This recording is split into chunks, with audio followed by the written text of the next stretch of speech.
Hello and welcome to another episode of Steam's Forums. As you can see, I'm in the B class today. I'm in the B class for a particular reason, because when I did my introduction to the B class a few weeks ago, I said this. I say it's one of them cars people seem to have a bit of about when it comes to being a Mercedes.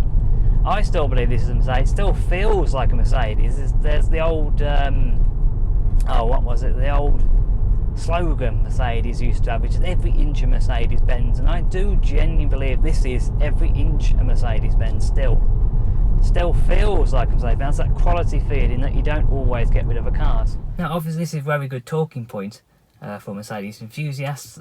What cars in the modern range are actually what we consider to be a traditional Mercedes-Benz? And in today's video I'm going to be looking at actually the Mercedes-Benz range currently, how this got about, and in order to actually answer the question of is this B-Class an actual proper Mercedes-Benz, as you would probably traditionally consider it to be a Mercedes-Benz, we actually have to go back to the 1980s. By the late 1970s to early 80s, Mercedes had three main models which delivered on the traditional Mercedes reputation of build quality, style and luxury. These of course included the 126 Series S-Class, the R107 SL, and of course the W123 E-Class. These models helped continue Mercedes' reputation from earlier cars such as the SL Gullwing, the SL Pagoda,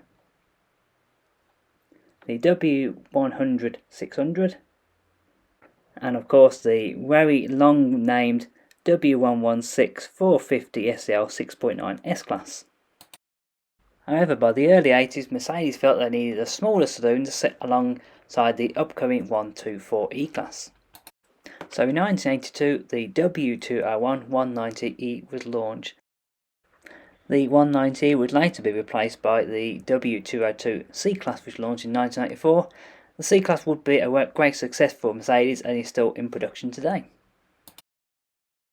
Mercedes also added a smaller version of their flagship SL model, the SLK, which came out in 1996 with the R170 model, and the R171 model in 2004, and finally the R172 model in 2011.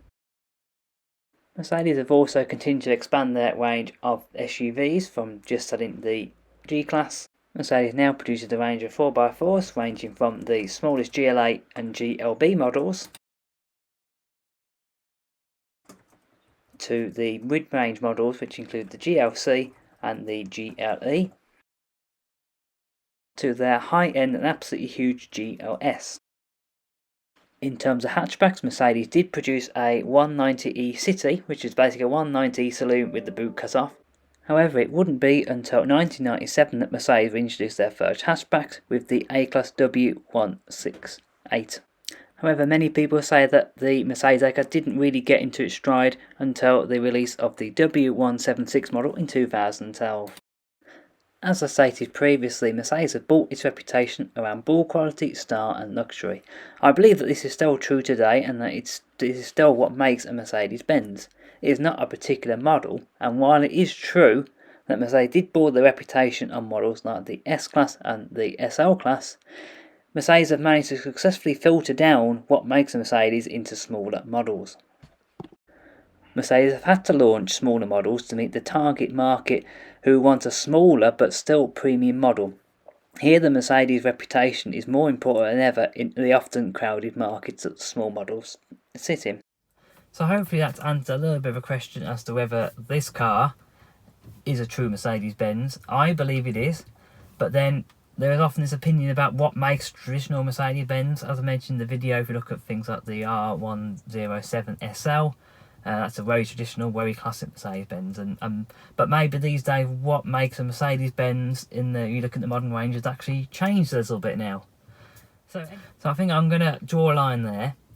I hope you enjoyed today's video. It's a little bit different. I just really wanted to go into actually looking at Mercedes-Benz as a brand in the 21st century and actually look at what makes Mercedes, and hopefully it makes sense to you. Hopefully if you have an opinion on it, whether you agree or disagree with me, if you put in the comments below.